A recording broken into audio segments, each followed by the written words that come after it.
Assalamualaikum warahmatullahi wabarakatuh. Kami dari kelompok 10 akan mempresentasikan tentang kosmologi pemahaman mengenai alam. Perkenalkan, nama saya Nikmat Soliha dengan NIM 1262120101001 dan rekan saya. Nama saya Hafidhatun Nisa dengan nomor induk mahasiswa 1262111201002. Yang pertama yaitu pandangan Yunani mengenai alam. Para pemikir besar Yunani yang mempermasalahkan alam ialah yang pertama Thales, yang kedua Anaximander, yang ketiga Anaximenes, yang keempat penganut paham Pitagoranisme, yang kelima Plato dan Aristoteles. Para filsuf alam Ionia. Thales, Anaximander, dan Anaximenes mewakili mazhab filsuf alam Ionia. Bagi mereka yang merupakan pertanyaan yang hakiki ialah, apakah yang merupakan substansi asli yang tidak berubah-ubah, yang mendasari semua perubahan dalam alam semesta yang kita kenal? Yang pertama, pendapat Thales. Alam kodrat merupakan semacam makhluk hidup seperti halnya hewan, mempunyai jiwa. Yang kedua, pendapat Anaximander. Substansi terdalam dinamakan ketakterbatasan, bahwa hal tersebut tidak terhingga jumlahnya dan tidak tertentu sifatnya. Berdasarkan atas ketakterbatasan tersebut, timbullah berbagai dunia yang tidak terbatas jumlahnya. Yang ketiga, pendapat Anaximenes. Substansi ialah udara dan menjumbuhkannya dengan Tuhan. Unsur-unsur yang kita kenal seperti angin, awan, air, dan batu sesungguhnya merupakan akibat proses perenggangan dan perapatan yang saling berlawanan. Masalah di bidang kosmologi yang hendak dipecahkannya adalah apakah yang menyebabkan terjadinya perbedaan-perbedaan pada substansi terdalam. Jawaban atas pertanyaan yang kedua menyebabkan munculnya suatu teori perubahan, yaitu prinsip perenggangan perapatan. Pitagoras dan masalah angka. Pitagoras berusaha menjelaskan mengapa sampai terdapat perbedaan-perbedaan kualitatif di dunia ini. Menurut pendapatnya, perbedaan-perbedaan kualitatif yang ada sesungguhnya merupakan akibat dari perbedaan dalam struktur geometrik. Tidak perlu berbicara mengenai substansi-substansi terdalam untuk memberikan penjelasan mengenai perbedaan-perbedaan kualitatif tadi, melainkan cukup dengan berbicara mengenai struktur atau bentuk geometrik. Gerak-gerik alam dapat dikembalikan pada suatu bentuk yang dapat diselesaikan secara matematis. Plato. Kosmologi yang diajarkannya berkisar masalah terciptanya dunia beserta susunannya. Plato memahamkan dunia kita sebagai sesuatu yang terbentuknya mirip sekali dengan cara ketika seorang tukang kayu memberi bentuk meja yang dibuatnya. Bentuk-bentuk merupakan salah satu di antara unsur-unsur terdalam yang menyebabkan terciptanya dunia. Plato menamakan sesuatu yang belum berbentuk, yang belum tertentu tersebut sebagai ruang. Aristoteles. Metafisika Aristoteles.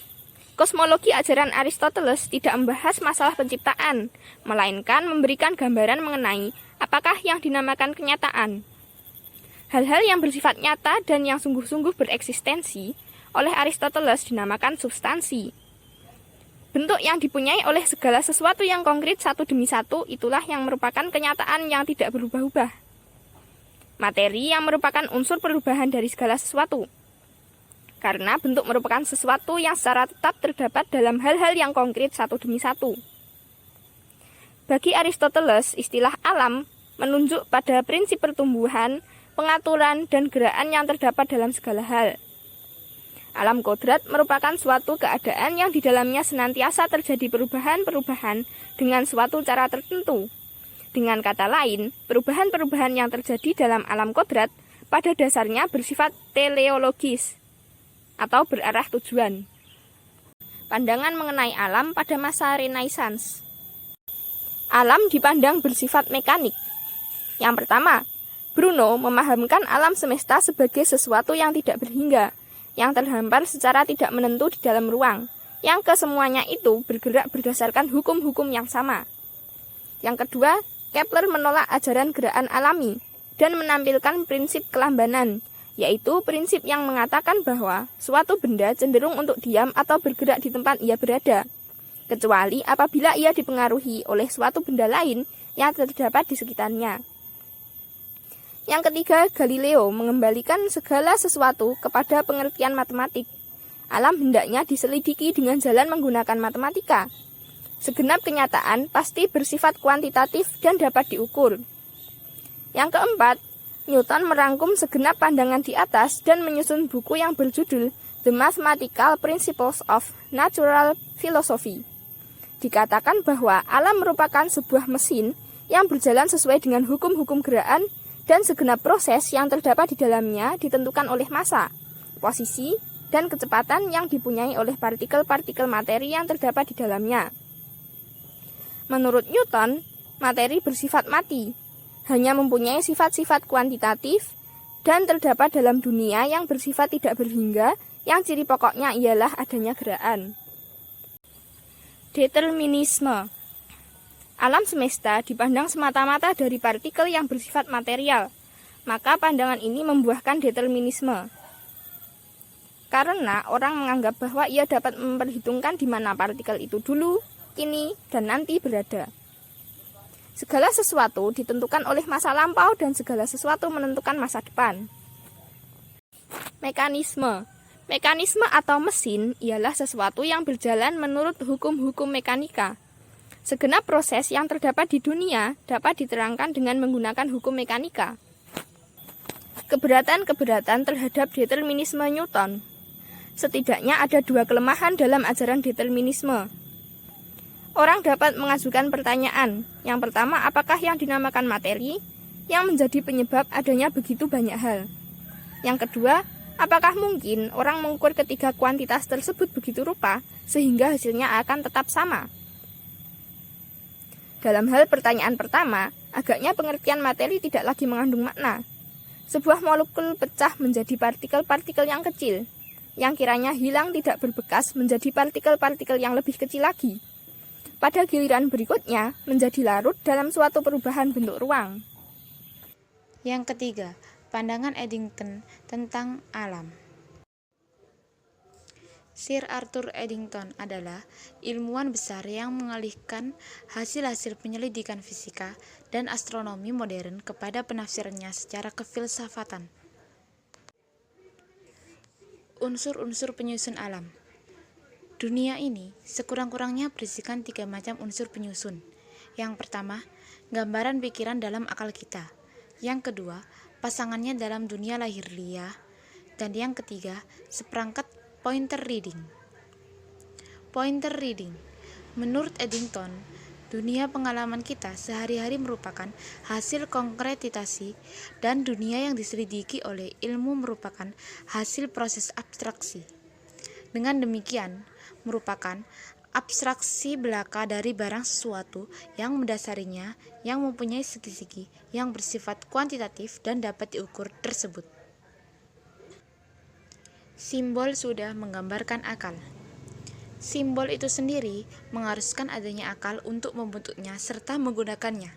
Menurut Arthur Eddington, materi haruslah tersusun atas bahan yang bersifat akal, mind stuff.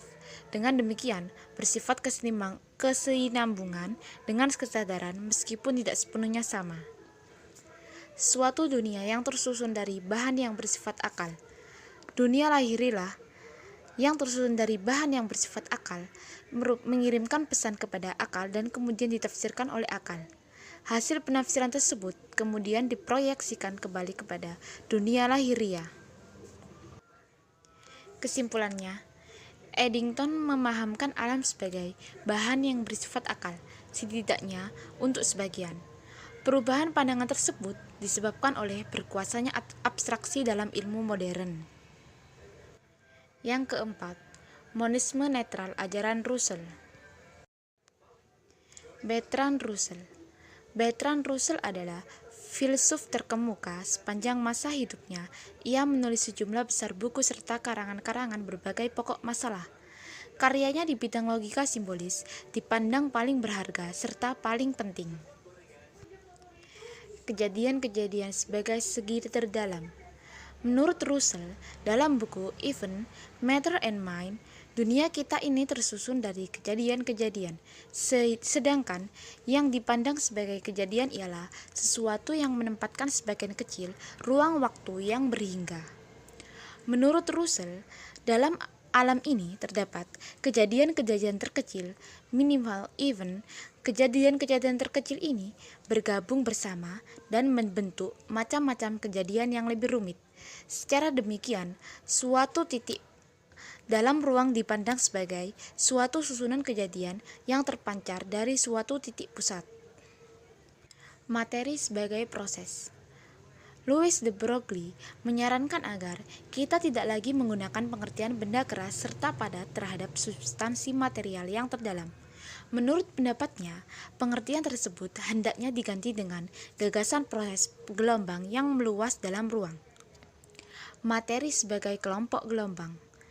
Menurut Russell, materi ditafsirkan sebagai sekelompok gelombang di dalam suatu sistem kejadian-kejadian. Dalam hal ini, yang tinggal hanyalah dunia kejadian-kejadian, sedangkan pengertian partikel material disingkirkan sebagai ilusi pengalaman kita. Kesimpulannya, gambaran mengenai alam yang dianut Russell bersifat monistis, artinya dalam babak terakhir yang ada hanyalah kejadian-kejadian. Pandangannya juga dikatakan netral dalam hubungannya dengan pertentangan antar idealisme dengan materialisme. Baik materi maupun jiwa, keduanya terbentuk dari kejadian-kejadian.